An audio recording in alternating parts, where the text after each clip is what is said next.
Okay, sorry, I won't interrupt again. Okay. That's all good. That's all good. Here we go.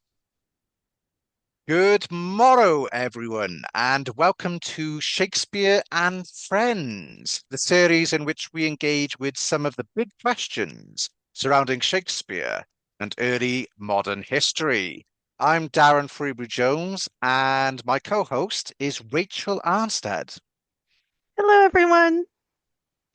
Well, Darren, since this is our very first episode, and I want to tell anyone who happens to be watching, I'm a little bit nervous, but I think I'll find my stride eventually. I'm not a performer like Darren is, and I tend to be a little bit shy behind the backstage, behind the camera kind of person, but this is a subject that I dearly love, and so I'm very excited to talk about it with Darren and with all of you, the whole world. So, Darren, since this is our first episode, how about you tell everybody who you are and all of your work around Shakespeare? Yes, absolutely. So I'm a Welsh-born author. I'm a fellow of the Royal Historical Society, and I'm fundamentally a Shakespeare scholar. So I've got a real passion for Shakespeare. I've lectured on Shakespeare and his contemporaries all around the world. And what about you, Rachel? Why don't you tell our viewers and listeners a little bit about yourself? Well, I come at this from a completely different angle. I have a background in scenography. I have an MFA in theater and scenography and passion for material culture. So I'm not only interested in what people were saying, but I'm really interested in where they were saying it, what they were wearing at the time, what they were eating, all of that kind of the stuff of daily life that really informs Shakespeare's plays. And I've had a long time love of Shakespeare since I was a very little girl and saw Midsummer Night's Dream. And I've had a Shakespeare company uh, called Rose City Shakespeare Company here in Portland, Oregon, where I reside. And I write books about Shakespeare and Shakespeare's history. And I think we've got a very interesting topic for our first episode, Rachel. Do you want to I speak a bit think more about the so. topic? I think so. It's very timely and has to do with these backgrounds behind us. I want to emphasize that, let me get out of the way. This photo is by Gordon Bain, which is Inverness Castle at night. And you have behind you uh, Elsinore, uh, known actually as the Castle Cronenberg. Is that how you say it? Cronenberg. I And believe so. I certainly know the lager called Cronenberg. So yes. And so, our question today is, did Shakespeare's audiences believe in ghosts? And that turns out to be a really fun thing to research. So, first, I want to talk a little bit about the history of ghosts, particularly in Europe. And, we can go all the way back to the Neanderthals and their ideas about an afterlife, but we're not going to. We're going to jump directly to the Hellenic Greeks because they are the people who Shakespeare's audiences would have had some conception of. They would have read some of the texts, or people they knew would have read the texts. And so we will start there. So the ancient Greeks believed that after you died, you needed to have coins put on your eyes to give to Charon the ferryman in order that he would take you across the river Styx. You also needed something called what the Germans called a Totenpass, which is a little gold amulet. It was sort of a little gold guidebook for what to do when you got to the underworld. It wasn't enough to just get over the Styx. You had to know what to say to what underworld officials, which fountains not to drink from, which fountains you should drink from. And this was your little reminder of what you should and shouldn't do. It's kind of assumed that people were a little disoriented when they got down there.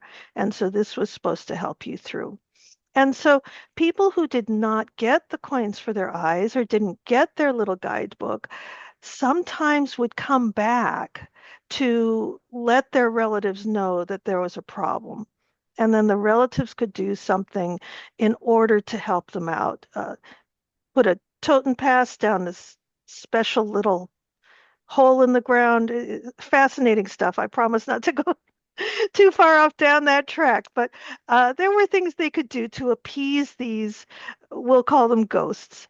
Uh, and so that held for quite a while. And then uh, when we move up to the Roman times, we're talking second century, Common Era, then Pliny the Younger was writing a letter to a friend of his, and they were talking about ghosts.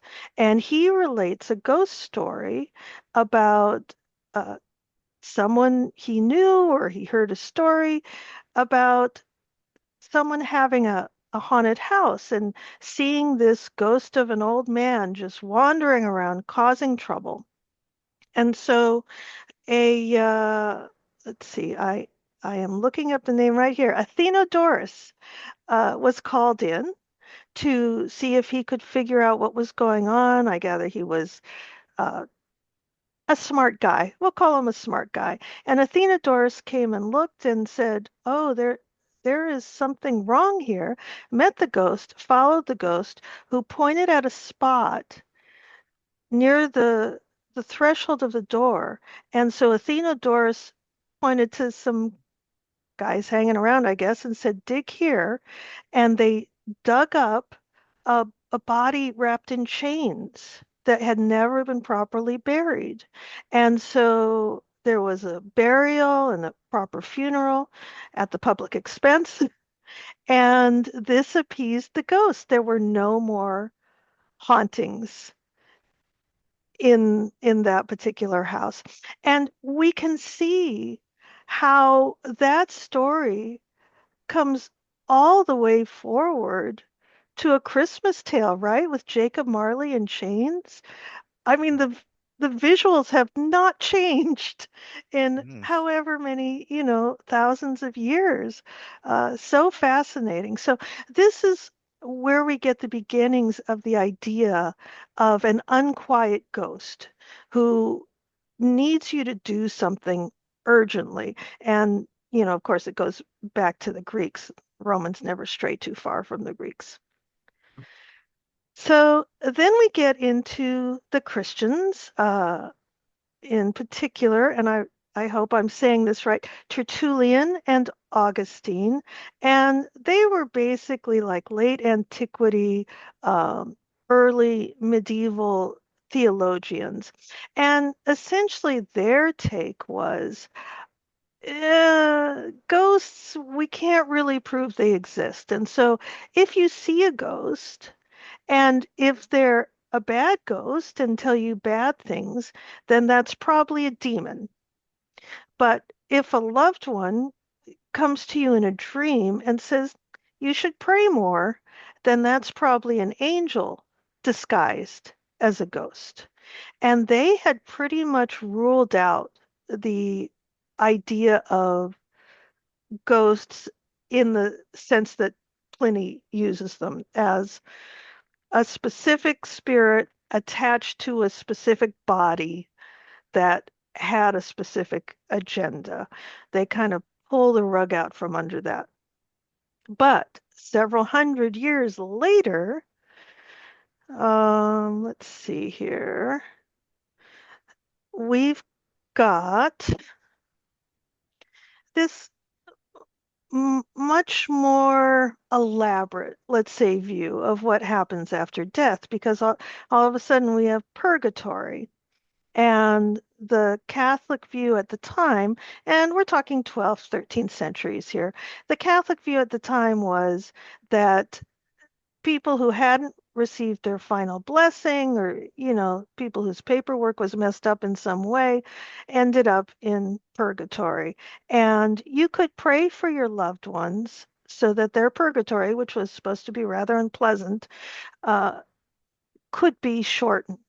So when we get into this phase of chantries and a lot of money being spent by the bereaved to make sure that their loved ones had as positive a transition to the afterlife as possible.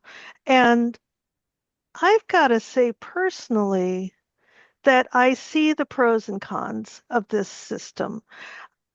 Uh, There have been times when I lost someone, and it would have been of great comfort to go somewhere and say, hey, say my loved person's name and pray for them forever. I want them remembered. And I can see that that must have given a lot of comfort. What I don't like is the sort of extortionist quality of it. The idea that your loved one will be in torment if you don't do this makes it less of a positive thing. And this was a big sticking point for the Protestant Reformation, right? Eliminating these uh, often, unfortunately, corrupt offices and practices. And so they needed an entire new theology in order to do this. And fortunately, there were no shortage of Protestant theologians at the time, and Ludwig Lavater rose to the occasion with his De Spectris, and we have the current name for that is on specters, and there's a better title for it, but I will find it and I'll use it in our book recommendation section. How's that? We've got a book recommendation section coming later, folks, where we will uh, let you know some of the books that we used to prepare for this episode. So, Lavater, Is it of ghosts and spirits walking by night? thank you. That is exactly it. That is exactly it. Which is a pretty catchy title, I think. Yes. I agree. I couldn't think of any better for sure. But we'll talk about that later because that's going to be the book I recommend. Spoiler alert. So, Ludwig, uh, what he does is he talks about all these different ideas, but what he says it absolutely is not is a anything to do with purgatory, anything to do with actual ghosts attached to somebody you knew coming to see you. He kind of returns to St. Augustine, actually, in that he says, well, it's either demons or angels or a bit of undigested beef, most likely. Um, and he really brings in the idea that people with melancholy, that people who had a disordered mind could see something that wasn't there. And that might not be demonic. It might not be angelic.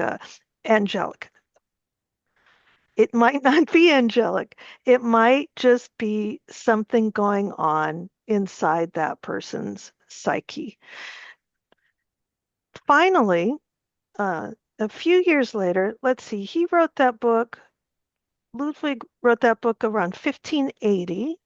And hot on the heels of that book is Reginald Scot's Discovery of Witchcraft in 1584, where he takes it completely out of the realm of the supernatural. He basically says it's all made up, and you're either imagining things or someone is committing fraud. Someone is pretending that they have produced a ghost when they have not. And he goes into great detail in how someone can make it look like a ghost is there that isn't really there. And so, we come all the way through from the ancient Greeks down to Reginald Scot, and Shakespeare would have had all of these ideas available to him when he was writing his plays. And he's got ghosts in notably four plays. Am I counting that correctly? Uh, it's, it's it's approximately six. So there are Okay. around 60 surviving plays of the period featuring ghosts, and 10% of them are by Shakespeare, so more than any other Wow. contemporary writer. Wow. So let's look at those plays. So if we're thinking historically in theme, not historically when he wrote them, we're starting with Julius Caesar, right? Yeah, yeah, And we've got right at the beginning like a vengeful ghost right from the start, right? Brutus going to Caesar as Caesar is yes. dying. We have the ghost of Caesar on the Mm-hmm. eve of the battle. Mm-hmm. Yes, yeah. And So, y- go on, sorry. no, no, go ahead. So you've got a ghost appearing in a nocturnal setting as they habitually do, and you have Brutus as something of a crepuscular figure where he can't sleep on the eve of battle. And Shakespeare's drawing very heavily from Plutarch there, but the stage direction makes it quite explicit that this is the ghost of Julius Caesar, and he says that you will see me at Philippi. So it's very ominous, and this is something that ghosts often do. They offer their counterparts insight into their fate. So it's a fabulous moment in Julius Caesar. And you think of the actor who would have played the titular role, he gets a lovely break, but then he gets to come back as a ghost in that play. That's hilarious. Just enough time to go out for a little refreshment and come back in Yeah, and nip to the tavern potentially. if Yeah, and you're then swaying a little bit, then it's okay because you're a ghost, right? well, and if you're a little bit pallid, that's just flour that actors That's- might have used to give a pallid appearance. Yes. And so then, do we move forward into Macbeth? Is that our Yes, next I ghost? think that makes sense if we're looking at the history. And for me, when it comes to any production of Macbeth, there are two things that really get me excited. And it's the witches, Hmm. how a creative's going to present the witches, or it's the scene in which the ghost of Banquo appears at the feast. And it's a moment that throughout history has really engaged audiences. It's long been a standout moment. So you had an astrologer named Simon Foreman record his impressions of a performance of Macbeth at the Globe Playhouse in April 1611. And he was really struck by Richard Burbage's Macbeth and his response to the ghost, a combination of fear and fury. And it was such a anticipated moment for anybody going to see Macbeth that as early as 1794, you had the theatre manager, John Philip Kemble, actually banish the ghost from the stage. So the focus is more on Macbeth's reactions. This gives the actor playing Macbeth opportunities to really sink his teeth into a particularly meaty moment. But Campbell was forced to restage the ghost due to popular demand. And there are other productions throughout history who have given audiences their cake at the proverbial feast and let them eat it. So there was a production in Stratford upon Avon by the Royal Shakespeare Company in 2011, directed by Michael Boyd, where you had the feast and the ghost entered the stage and attacked Jonathan Slinger's Macbeth. Then the lights went out. Everybody went off for the interval, got their ice creams, and when they came back to the auditorium, the scene was replayed minus the ghost. So audiences could experience that scene through the terror-stricken eyes of Macbeth's dinner guests, I think. So it's a well-trod moment, but I think it offers so many opportunities for creatives to try and wrong foot audiences. I that's an excellent insight. And at some point, we need to do an episode about Simon Foreman because he deserves one. He's I agree. I agree. he's wonderful. Uh, did, have you ever watched Slings and Arrows, the Canadian show? about No, I as haven't. Shakespeare. Oh, I won't spoil it for you, but they do a wonderful take on the ghost in Macbeth. It's Oh, fantastic. really? Yeah, oh, if you have not seen Slings and Arrows, you are missing it. And that goes out to our audience as well. Go Okay. watch Slings and Arrows. You'll be glad you did. It's We'll do an fantastic. episode on it once I've Okay, yeah. imbibed it. Yes. Yeah, yeah, you got some work ahead of you. There's 3 seasons. But Oh, goodness. Okay, we'll do an episode on season one, and okay, that sounds good. That sounds excellent. Okay, and so where do we go next in time for our ghost tour of Shakespeare? well, we have lesser known plays such as Ah, Cymbeline, for example, which historically actually anticipates Macbeth by quite some distance. But you have a dream sequence, as you so often find, something I'll elaborate on later, a dream okay. sequence involving ghosts. But you have the character of Posthumus, whose family all passed away before he was born, hence his Hence his posthumous name. name. And Posthumous he means falls after asleep death, if after uh death. if that's a new word Absolutely. for you. Yeah. Yeah. And he falls asleep, and then he's visited by numerous ghosts of his family members, including his father, Mm. who then invoke Jupiter. So you have a Deus ex machina, you have a god enter the stage surrounded by ghosts. And I think gods and the idea of theophany and staging gods, that's another supernatural avenue we can take in another Yes, episode, I definitely, think. Um, definitely. but after that, if we're thinking in terms of real life historical events, it would probably make sense to go to Richard III, maybe, which is the first play in which Shakespeare stages a ghost. And Hmm. in fact, he stages 11.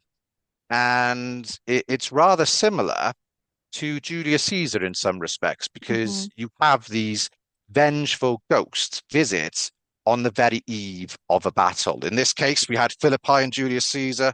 We've got the Battle of Bosworth, and you have the 11 ghosts of everybody Richard has screwed over during the course of this rather long play, as well as the Henry VI plays preceding it. And each of those ghosts says to Richard, despair and die.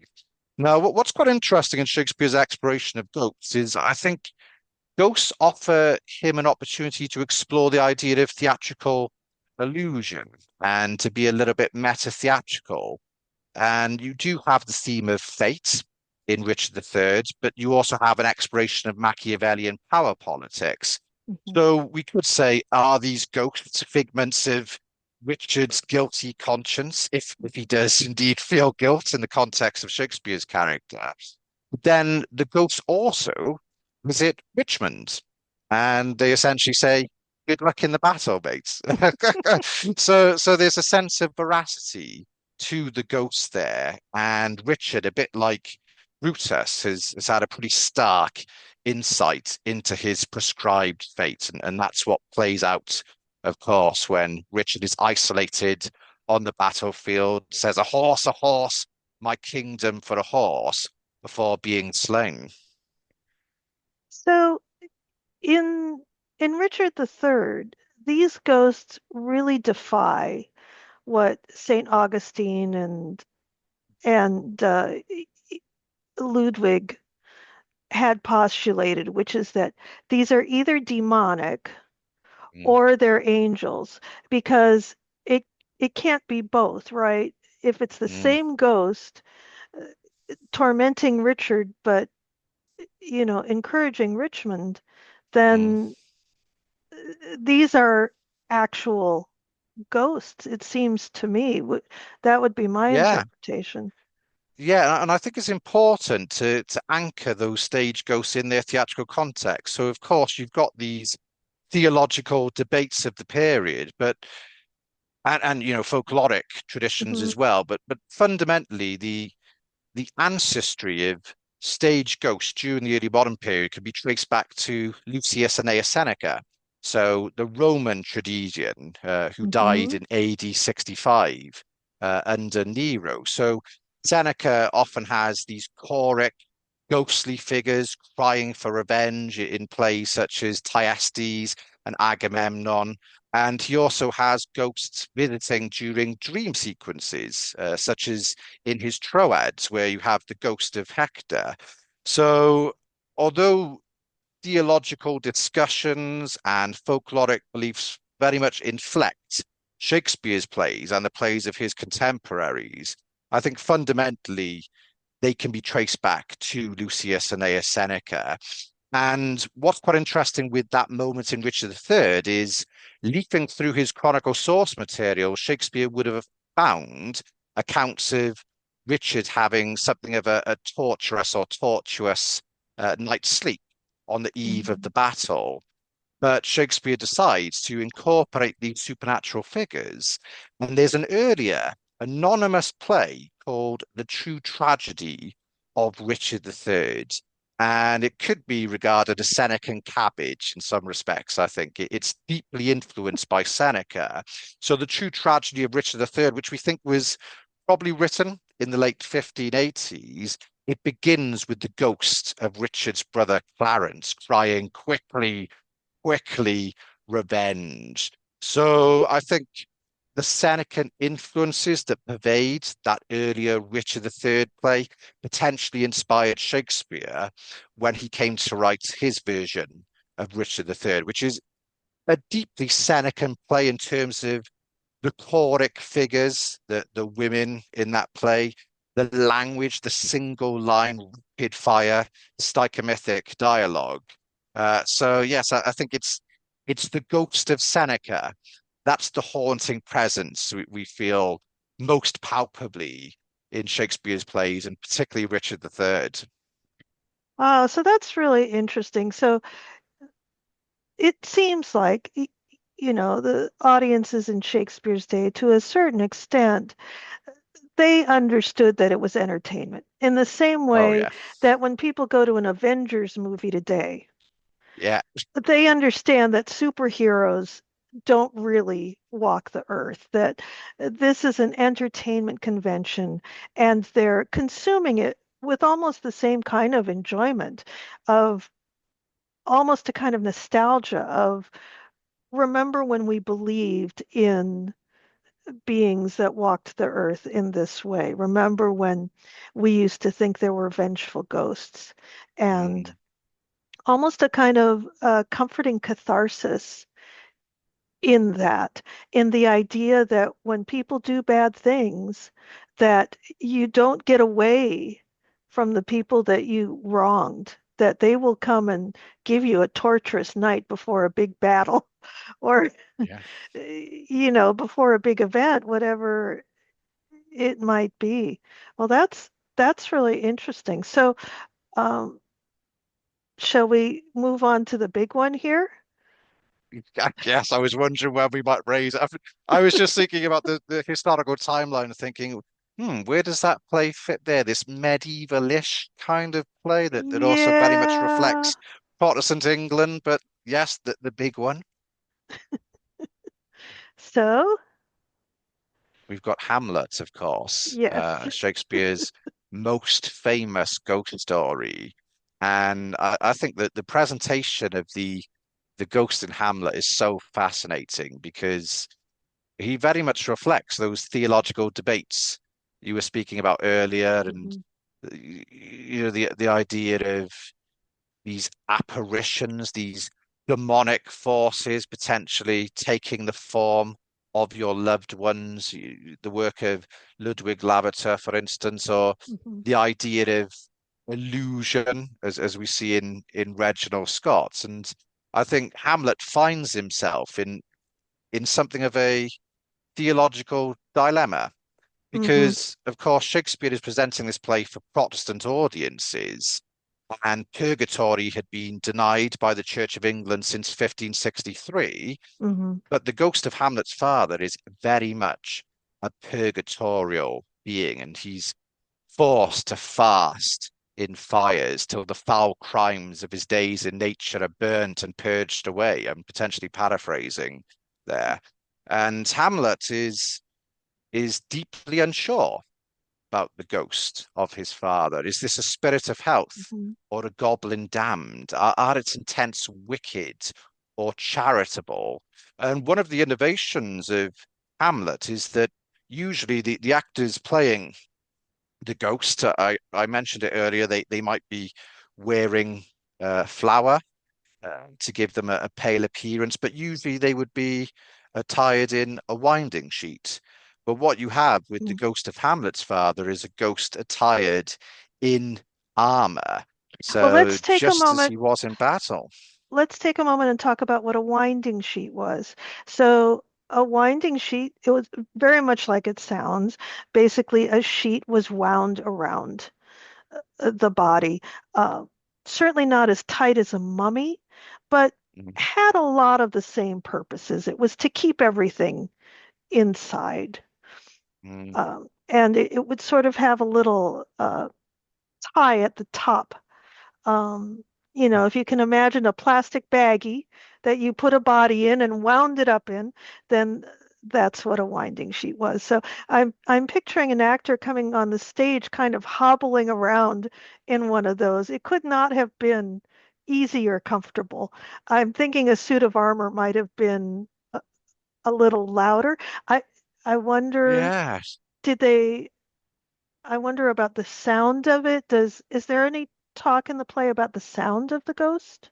I'm going to come on to that later, actually. I'm Okay. so glad you brought that up because that's something that absolutely fascinates me. But I think if you're interested in looking at deathly attire of the period, my recommendation would be to check out a famous 1598 woodcut engraving of Shakespeare's Elizabethan rival, the playwright Robert Robert Greene, Greene. suited in death's livery. And he really does look like an ear of corn or a particularly Mhm. pensive banana. So if you haven't seen that somewhat infamous image, check it out after this episode. Green suited in death's livery.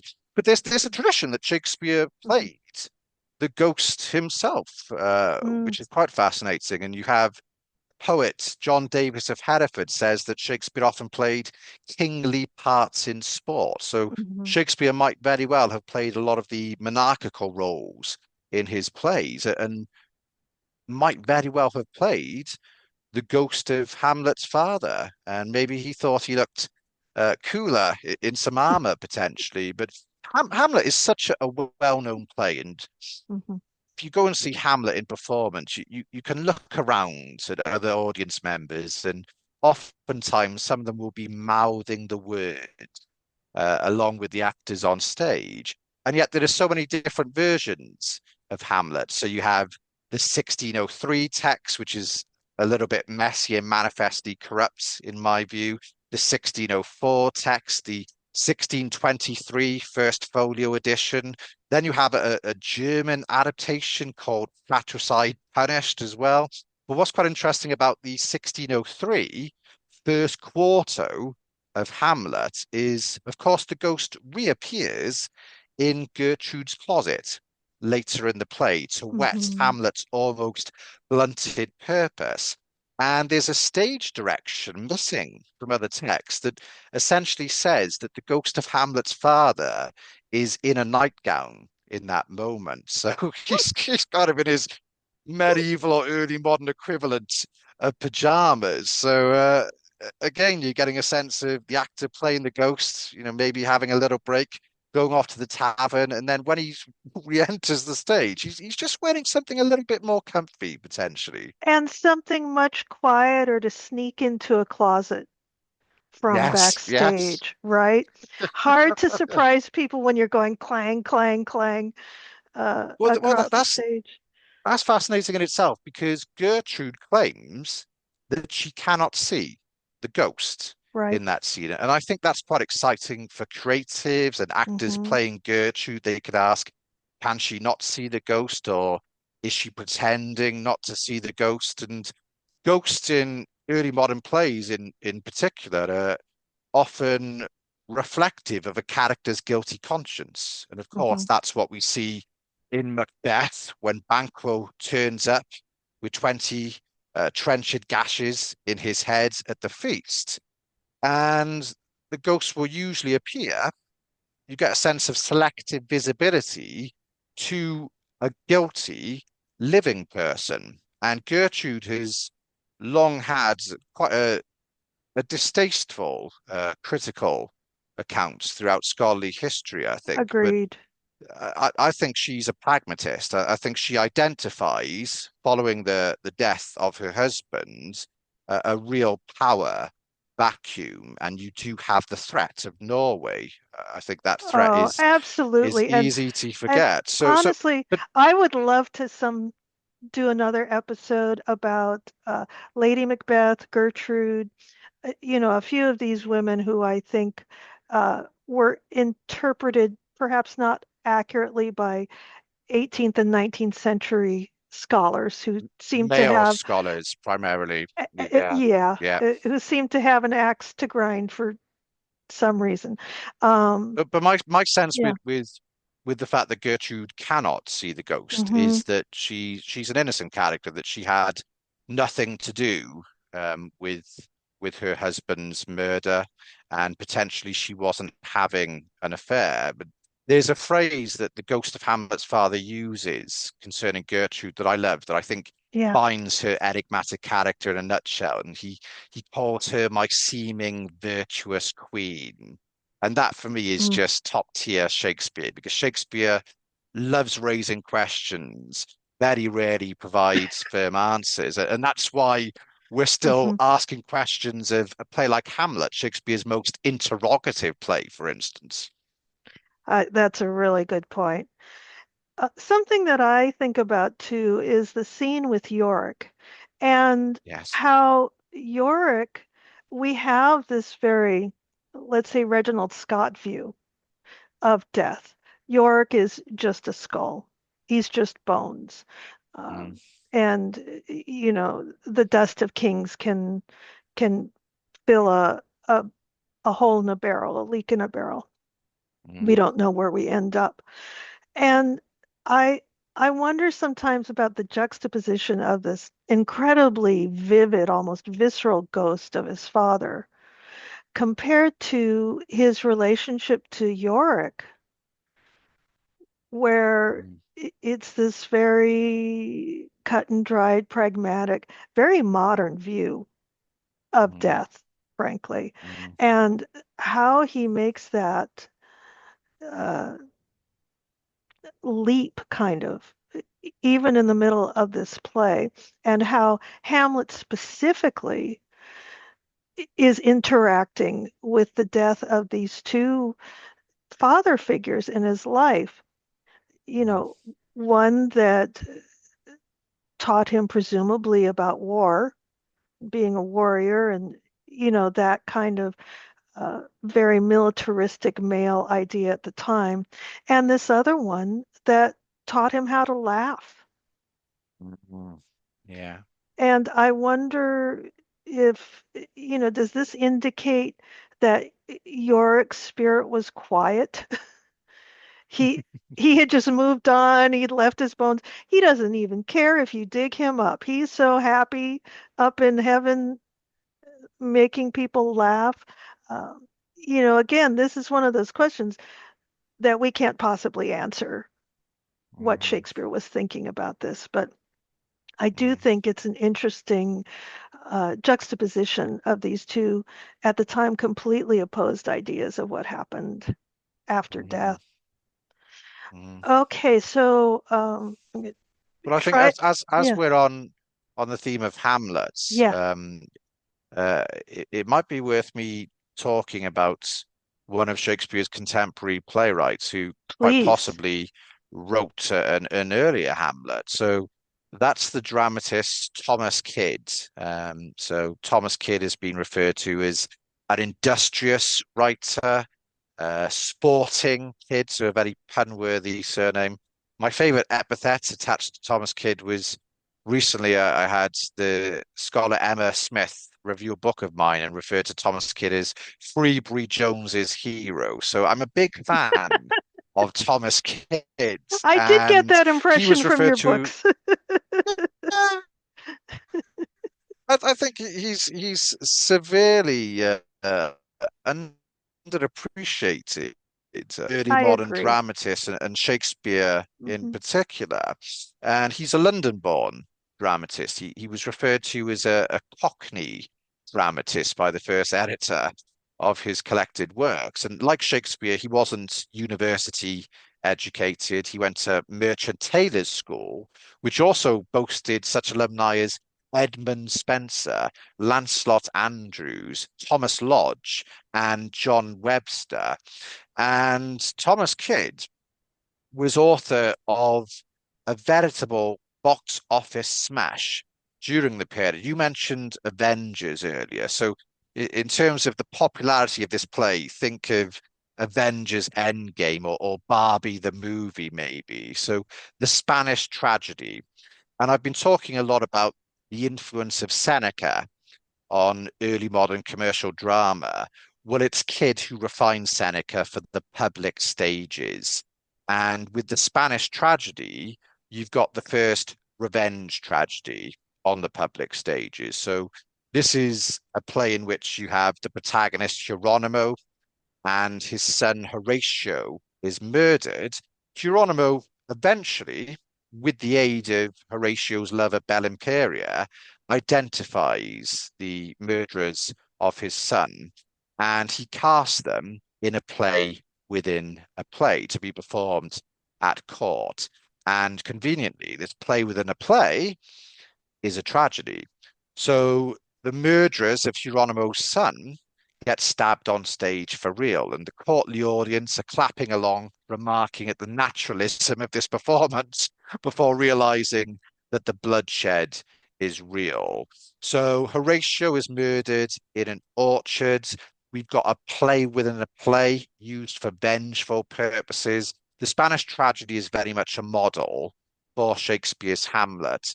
And the Spanish tragedy opens with the previous lover of Bellimperia, Andrea, his ghost seeking revenge. And he's actually assisted by the allegorical figure of revenge throughout the play. And Thomas Kidd was very interested in ghosts, I think. So he saw himself as a descendant, I think, of Seneca in so many respects. And another work he wrote was a translation of the French playwright Robert Garnier's Cornelia. And I think Robert Garnier was something of a mediator for the Roman tragedian Seneca to come to early modern England, particularly in terms of drama. So Thomas Kidd translates Garnier's Cornelia, and in Cornelia, you've got a ghost visiting the heroine, her husband, the ghost of Pompey. And he tells Cornelia that her husband is also dead.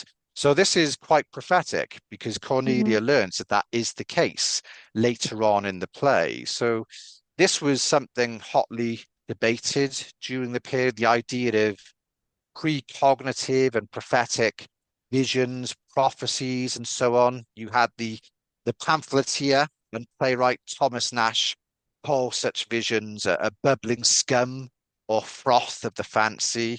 You had Francis Bacon say that the tales of divine prophecies throughout history had been by idle and crafty brains merely contrived and feigned after the event passed. But I think it's in Cornelia, you've got this creepy bedroom scene that in some respects look forward to Shakespeare's Julius Caesar on the eve of the battle. Cornelia Hmm. takes place during the same course of history. But Thomas Kidd's arguably greatest contribution to the evolution of the early modern stage ghost is lost to us.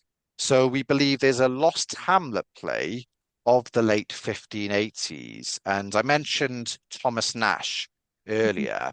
He provides an epistle to Robert Greene's pamphlet Menaphon, where he complains about a writer who will bleed Seneca line by line in order to afford you whole hamlets. And he complains about the kid in Aesop.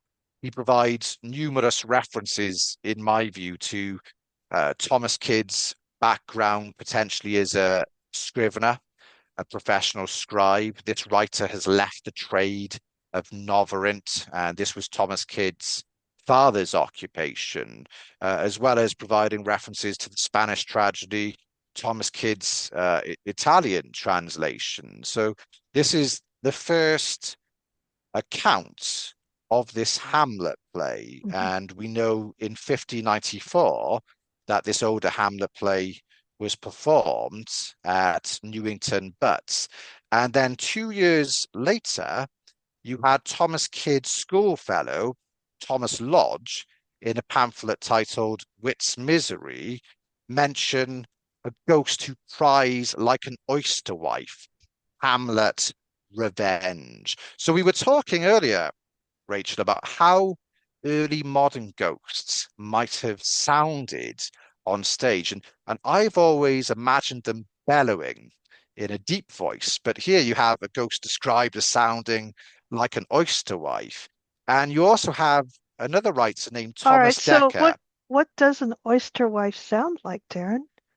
Well, I imagine it's quite shrieky, but let me give you my example of Thomas Dekker, because I think this might give you even more of an idea. Having So, never heard an oyster wife, I'm well, curious. no, I can't say I have myself, but Thomas Dekker describes a ghost in a play called A Warning for Fair Women as sounding like a pig half sticked. So I'm getting a sense of quite shrieky ghosts Oh on the early yeah, modern stage, definitely. potentially. But one thing we learn um, about this Lost Hamlet play through the likes of Thomas Lodge is that it featured a ghost. Now, Shakespeare's prior sources, such as the Danish historian Saxo Hmm. Grammaticus or the French writer Francois de Belforest, they don't include a ghost in that Amleth or Hamlet narrative. So this seems to be a quite Interesting. possibly Yeah. Kiddian innovation, Mhm. and again, deeply indebted to Seneca. Yeah, that makes a lot of sense. All right, so do we have any other ghosts in our early modern playwright cohort you want Yes, to bring up? they, they were very popular figures, ghosts, and you have a play called Le Green, for example, which I attribute to Robert Greene, who's quite an interventionist ghost and kind of gets involved in some comic business. And it reminds me of that German adaptation of Hamlet I mentioned earlier, Mhm. Fratricide Punished, where the ghost is a little bit like a panto ghost in some respects. You're having some slapstick comedic element. So the ghost boxes one of the sentinels on the ear and makes him drop his weapon, for example. So ghosts, I think, as time goes on, that they start off as these quite terrifying beings, and Mhm. then they take on more of an illusory form, Mhm. and they sometimes find themselves at the center of comic business. And you also have a parallel play with Hamlet by the writer John Marston called Antonio's Revenge. And in terms of several plot elements, it's remarkably similar to Hamlet. And you have something of a closet scene where the ghost is actually sitting on the edge of the bed in Marston's play. And we think Marston's play was produced around the same time as Hamlet, to the extent that scholars are not quite sure to whom the debt is owed. But Right. potentially this Lost Hamlet play uh, is is providing ghostly traces in both Shakespeare and Marston's text. Well, we may still find it someday. It's possible. Up I in hope so. somebody's Check your attic attic, somewhere. check your basements. Yes, and let me know if you find it, because you'll be making a significant contribution to early modern scholarship. And to quote Romeo and Juliet, you'll have the chinks. All right. So let's talk about the question that we asked at the beginning of the show, which is, did Shakespeare's audiences believe in ghosts? And I think it's safe to say that some did and some didn't. I think that's probably the anticlimactic answer. Uh,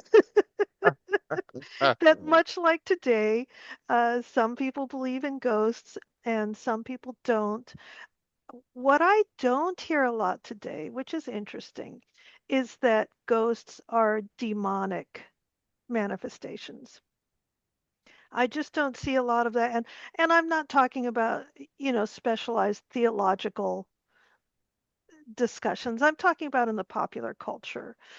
We don't really ever see a ghost turn into a demon. Do now, I'm not the person to ask because I don't watch horror movies. So, but my sense is that a ghost stays a ghost most of the time. They certainly never turn into angels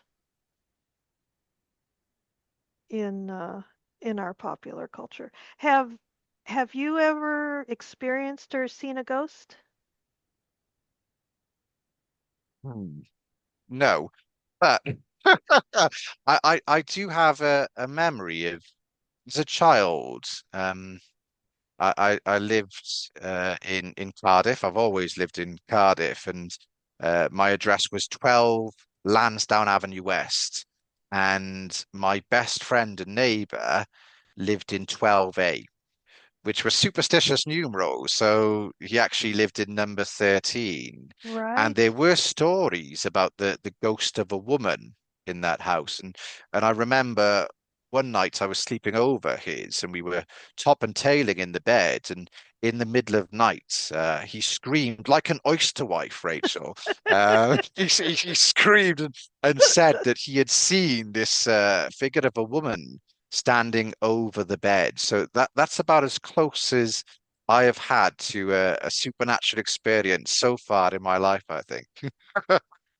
Well, I did see a ghost. I want to say 15, I think, and I'd gone over to a friend's house with another friend, and the friend whose house it was off in the kitchen, you know, doing something.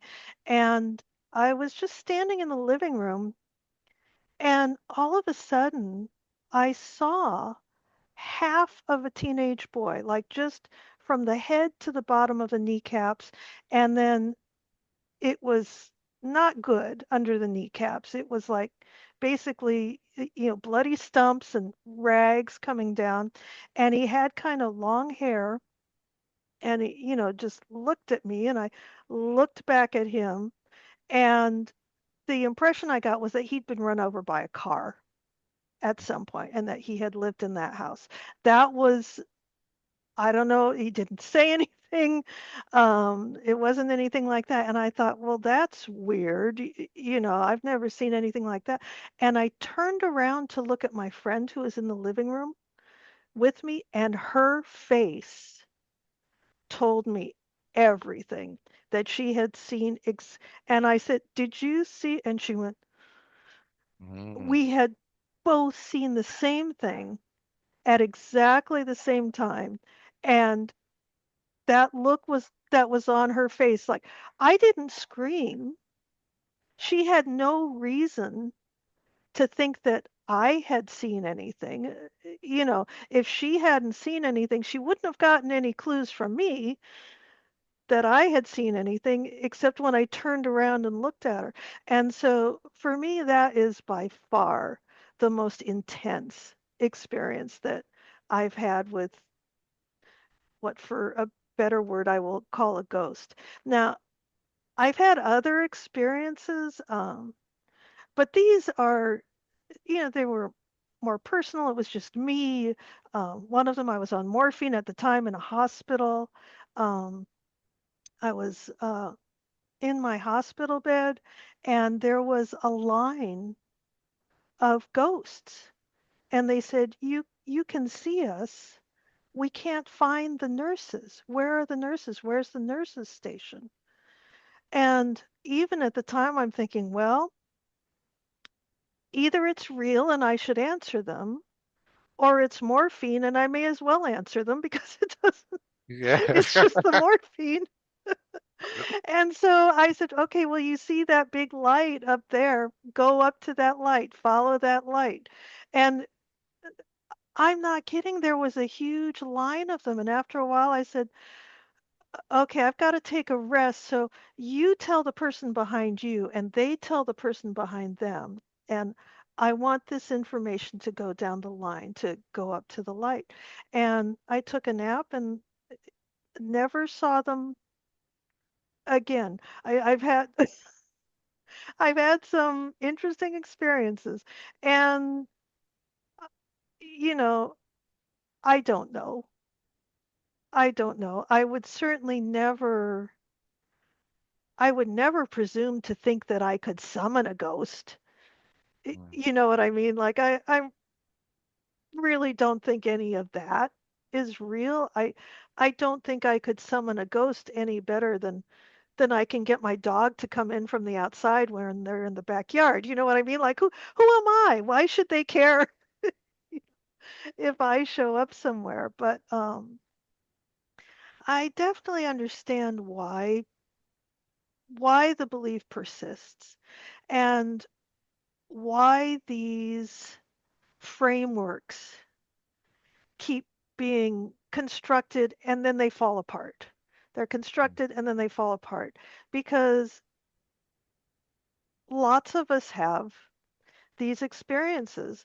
I read a statistic that said 80% of all people who have experienced the loss of a partner experience some kind of either auditory or visual phenomenon that makes them feel as if their loved one has returned. And, you know, fortunately, we're not talking about, Banquo, you know, we're talking about, hey, remember to take out the trash. It's like, or I love you, or, whatever it is that these beings feel apparently necessary to impart, or if we want to look at it the other way, something that the person perceiving it desperately needs to perceive. I don't know. But 80% mm, in this day and age seems extraordinarily high mm, for something that we continually tell people is all in their imaginations. I, mm, that's a lot of 80%. We're talking engineers and, people who have a very kind of a rational, sometimes even hyper rational framework for how they view the world, still have mm, these experiences. So it's clearly fulfilling some sort of function mm. in what it means to be human. When you were talking about that idea of being rational and performing a function, you made me think of Horatio, Hamlet's friend. And there was an earlier scholar named George Stubbs who pointed out that Horatio's sense of incredulity, the fact that he doesn't believe in the ghost at first, he won't allow fantasy to take hold on him, uh, that essentially contributes to the realism of the ghost. There are more things in heaven and earth than are dreamt Mm, of in your philosophy, Horatio. So, that sense of a rational character who can actually contribute to the supernatural discourse of a play and the audience suspending their disbelief and going along with the idea that yes, this is in fact the ghost of Hamlet's father. But fundamentally, as you said on stage, ghosts were entertaining. They were yes. entertaining. They still are Yes. entertaining. Did Shakespeare's audiences believe in ghosts in theory as a Protestant country?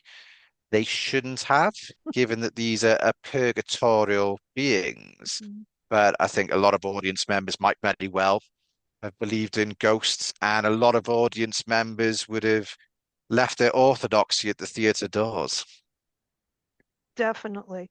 And then I think we can get a little too caught sometimes in this sort of Catholic versus Protestant dichotomy because there was a tremendous amount of sort of informal neo-paganism. Now, I'm not implying that people, although they did, build temples to Diana and so on. I think it likely that some of those pagan ideas probably trickled through as this sort of third way of thinking about ghosts. And as you Mm, were talking about Seneca, because British culture is so enamored of ancient Rome and Greece, mm, I can see how Seneca and the Greeks before that, that whole pagan idea of what the underworld was, might have kind of gained a slight veneer of acceptability mm, in terms of alternative ways of thinking mm. about it. And then, there were other Christian sects like the Socinists and everybody else. I don't know where they came down in terms of ghosts, but maybe that's a whole other episode. I don't know. Well, I mean, you've got me thinking about fairies as well, which seem Hmm. to occupy this kind of liminal space between witches on the one hand, ghosts on the other, and there are suppositions that fairies are evil spirits, but Hmm. also that they are spirits of the dead. So yes, it's complex. It It's is. And complicated. I promise viewers, there will be an episode on fairies. Do not fear. That is coming for absolute sure because that was my first and favorite Shakespeare topic. So we will definitely be covering the I love fairies. it. So Yes, yeah. I think what we're going to do now, are we ready to kind of transition into our next segment? Yeah, absolutely. Yeah. So, where we're going to go from here is we're going to take a little moment, Darren and I, to talk to each other about our current projects. We're calling this the Writer's Corner because we're both writers. That's really a big part of our motivation for uh, why we're doing a YouTube channel because we love to talk about this stuff and we like to talk about our books. And so, this is where we're going to indulge in that a little bit. So, Darren, what are you working on? So at the moment, I'm actually working on a project with the working title Shakespeare and Panto. So Oh, I'm looking at exciting. Shakespeare through the lens of pantomime traditions and panto informed practices, because I find it fascinating that these are the two most popular British theatrical exports, Shakespeare and Hmm. pantomime, and yet in discourse that they occupy opposite ends of the spectrum of high and low art, and it's just a fascinating journey I'm going on at the moment. So I have been recently writing about fairies, for Oh, example. how And exciting. I also have a chapter titled Ghosts and Ghostings. Aha. So thinking about ghosting, not in a kind of TikTok sense today, Right. or ghosting somebody, but Marvin Carlson's notion of audience enjoyment of Hmm. a theatrical experience being enhanced by memories of prior theatrical experiences. So it's been interesting thinking about Shakespeare's ghosts and early modern conceptualizations of ghosts in relation to the ghost gag in Canto, the idea that he's behind you, the haunted bedroom that we can compare to Gertrude's closet, or the comparable closet scene in John Marston's Antonio's Revenge I mentioned earlier. So it's a project that's really exciting me, and it's a little bit different. A lot of my work has revolved around early modern textual Hmm. studies and authorship attribution studies. So who wrote who collaborated with whom, who Well, inspired who. one of those just went into paperback recently, right? So Shakespeare's Borrowed Feathers, yes, that's my most recently Well, published book, and hold it up for the this is camera. this is the get a little bit closer. Yeah, you can't really see it with No, sorry you, about you would that. you would think that this is not real. This castle behind me, it's an illusion.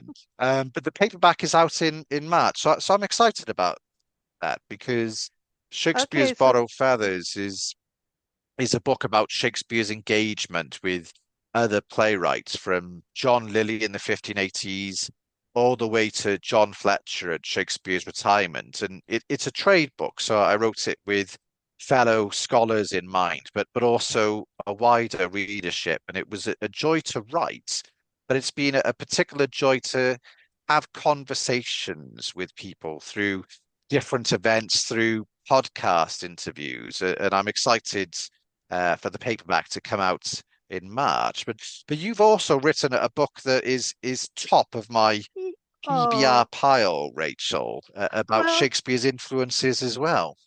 thank you. But before we get there, because this is the first episode, I want you to just give us a brief, if you want, or as long as you want, a list of all your books. Ah, okay, I can do that. Okay. So I'll go backwards. So Okay. Shakespeare's Borrowed Feathers, Uh-huh. How Early Modern Playwrights Shaped the World's Greatest Writer is my most recent book, and that was with Manchester University Press.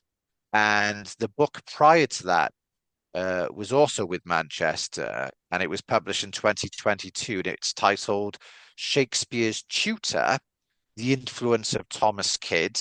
So I wrote a whole book on Thomas Kidd because he is my hero, of course, Enrique Iglesias style. And my first book was with Routledge, which was also published in 2022, titled Reading Robert Greene, Recovering Shakespeare's Rival. And I'm associate editor for the collected works of Thomas Kidd, and I'm also general editor for the forthcoming collected plays of Robert Greene. So the Kidd edition is with Boyd Ellen Brewer, and the Robert Greene play edition will be with Edinburgh University Press. So I'm very excited about those projects. Oh, that all sounds terrific. And I can vouch for Darren's writing style is engaging and accessible. Uh, don't be frightened off by, the kind of academic, uh, I guess, style of and publishers of where they come from. The language is not dense, very, very easy to read and understand. So, a huge fan and very grateful, as you know, that you published Shakespeare Borrowed Feathers when you did, because I Mhm. was at that moment writing the influences behind Shakespeare's plays for Pen and Sword. And this is the first book that I've published through a publisher.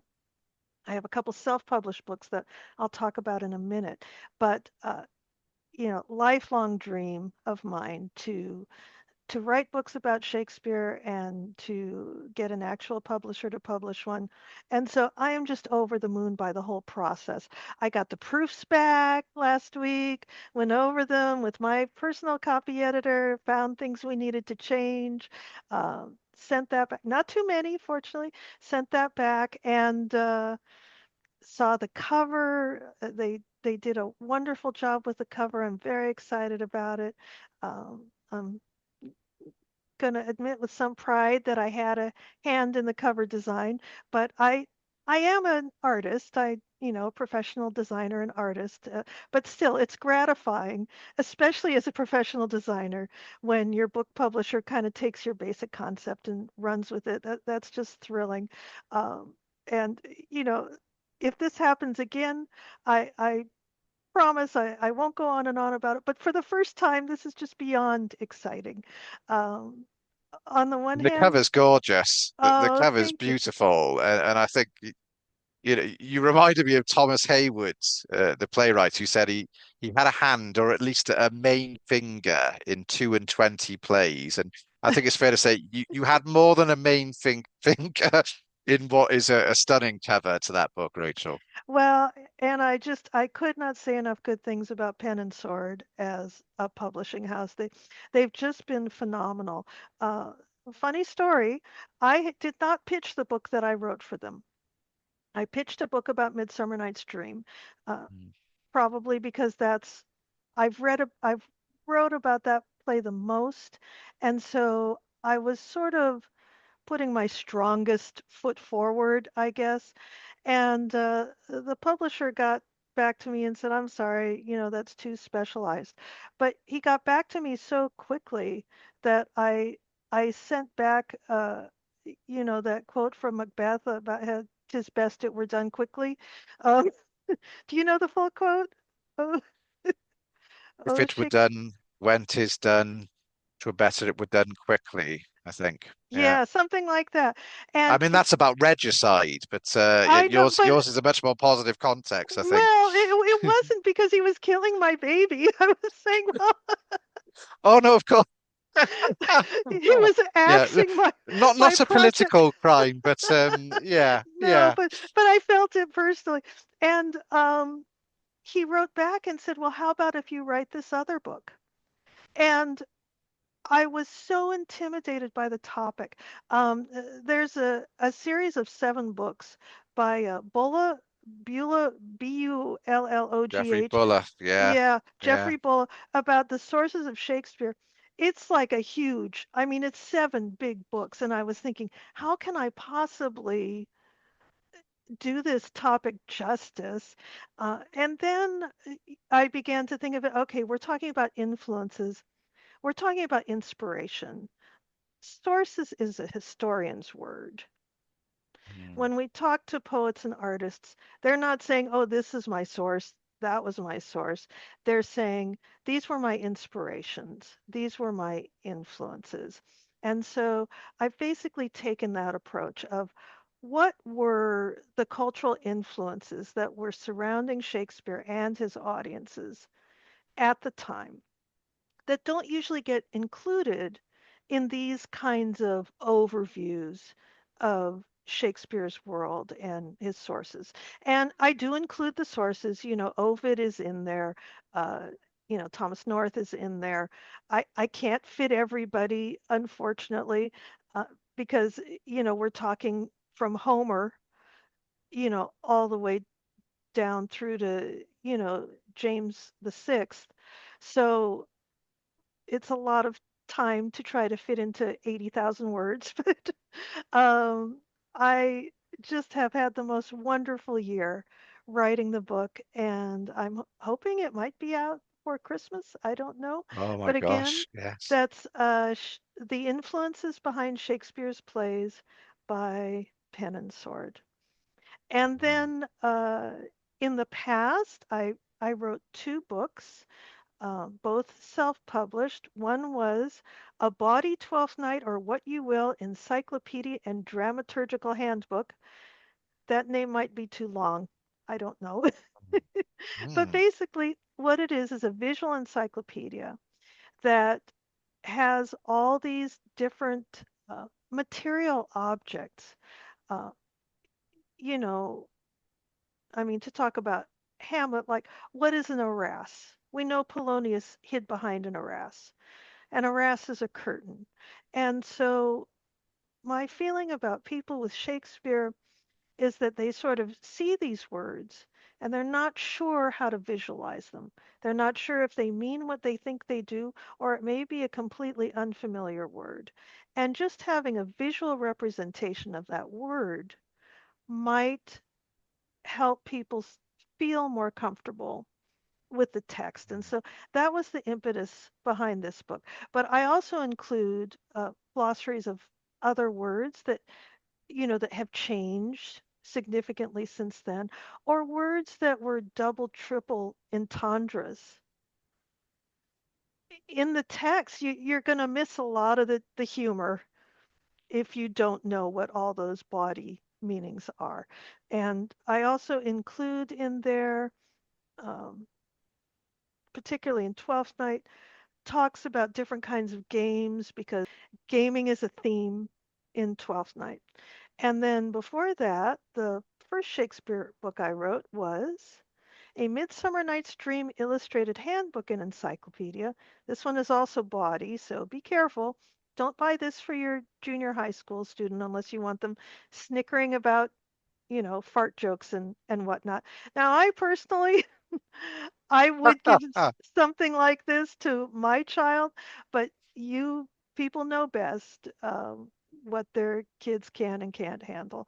And so Midsummer Night's Dream is full of butt jokes and fart jokes and penis jokes and every kind of joke. It's a very queer play. And there's a lot of the relationships between some of the characters, which we will get into another time when we talk about Midsummer. For instance, is it really accurate to show the changeling as an infant? Maybe not. Might be a teenager, which changes the whole feeling about Titanian Oberon, but better not go down that road. So you can find both of those books on the evil mega online retailer that I shall not name. And let's see. I think, oh, what am I working on next? So, what I'm working on next is, let's see, it's called Shakespeare's Cast, the Mm, historical characters in Shakespeare's plays. And this is kind of a biographical encyclopedia of the characters in Shakespeare's plays that had a historical life outside of Shakespeare's plays.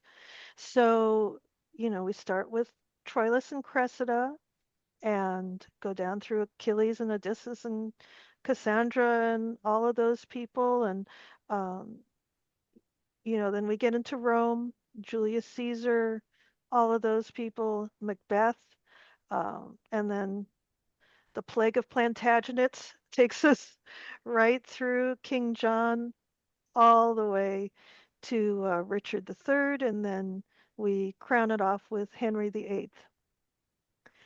And I learned so much from writing this book. There are a lot of characters in these plays that I didn't know exist and add so much depth to the play.